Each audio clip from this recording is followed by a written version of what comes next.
But I think that if it works at 50,000 in the U.S., it can work at 50,000 here. And there's small advertisers who weren't served there are small advertisers who weren't served here. And Google is the same across, and they need help with that. So I think that's the case. International ambitions, obviously limited, but even The Guardian gets a huge amount of its traffic from abroad, 2/3 of its traffic, but it still hasn't monetized that well. So it's still a problem for them. They haven't really scaled in that sense, so they're limited there as well. Okay. I would like to open up now, take questions and remarks and comments, and you were the first one in line. Maybe you can just stand up and speak up because we don't have a mic. Yeah, just a question for the business model. When a newspaper starts to do e-commerce and sell wine and anything and is very successful, what do they need journalism for anymore? When they make most of the money with selling other goods, and I think that's also the point with Craigslist and other stuff, or Mobile24.de, where earlier these ads were in the newspapers. Now you get online and just see those ads because you want them, and you don't need the journalistic product around it anymore. Yeah, I think that's the unbundling of news, right? Yeah. News was always subsidized, whether it was by classified ads or news was subsidized because it was next to the food section where there were ads. And now when the food blog is over here and the news blog is over here without that support, yes, that's an issue. Two things. One, I'll even make it worse.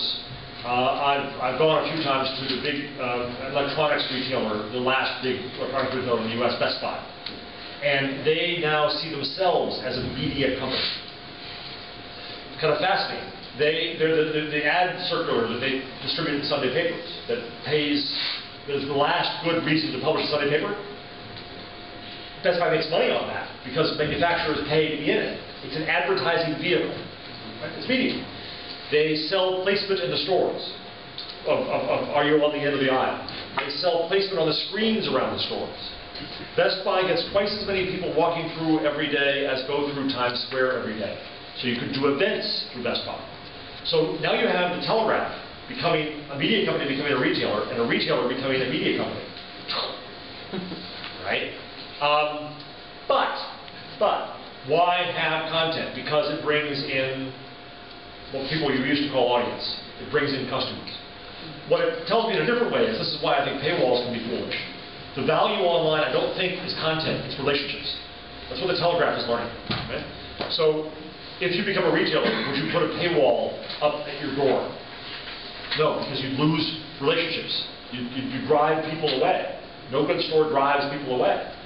And so, it informs how we think about the entire business. I think we still have advertising. We can sell directly in areas where we don't have advertisers, and we find other revenue streams and try to add it up. And the real focus of the business model we don't talk about is the lowered cost structure and efficiency that we can gain. Here's another question. You equated control to fatal distraction. Now there's another side to control of journalistic content, and that is responsibility, editorial responsibility and quality. And quality. So how does that, how do you vouch for an article that you yourself have not completely written?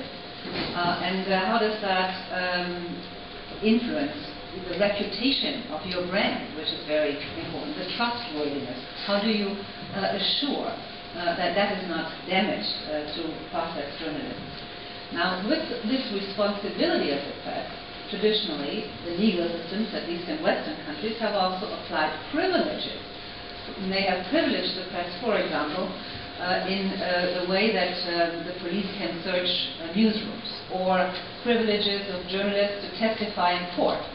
How should these legal rules apply to a world where the boundaries between professional journalism and the public at large are blurring more and more? And my third question, very short. What about audiovisual production and radio production? Does your example, your idea about process journalism really work only for text-based journalists? Okay, so control to responsibility and quality, privilege and AV.